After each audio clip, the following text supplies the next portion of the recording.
Here at Red Newt, we really like aging our wine on the lees. That's something that just rolls off the tongue for us, but it's not an intuitive concept. There's some words to unpack there. What does it mean?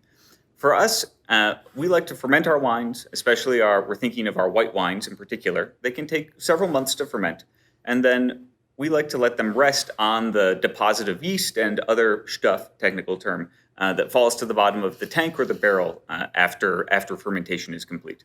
Yep. And what this does, and it also, we do think that a certain amount of time needs to elapse with this lees aging. So you can't have a fermentation finish and be like, oh, that was a week. It's totally good now.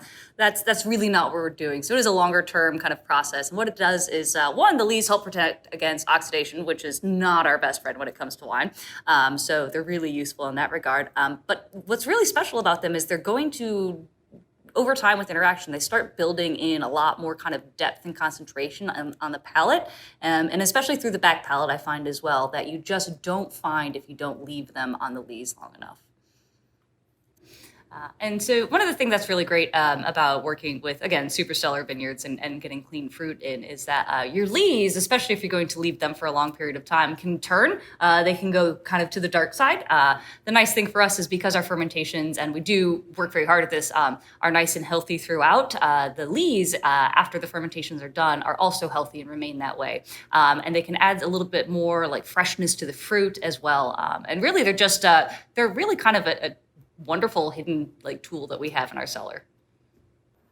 The other thing that lees aging does for us, is, along with building in some weight into the wine in the mid palate, is add a little bit of sometimes a smoky note, a little bit of maybe a flinty note or a mineral note.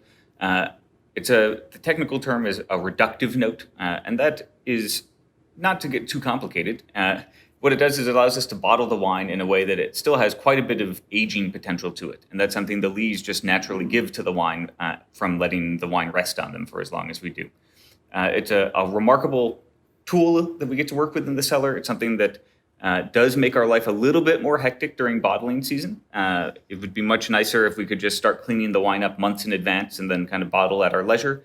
But especially for a lot of our Rieslings and our Pinot Gris and our Gewürztraminer, we really like to push it to the very last minute before the next harvest, before we rack the wine off those lees, take the wine off them, and clean it up in a pretty frantic week, I would say, before we get into bottling itself.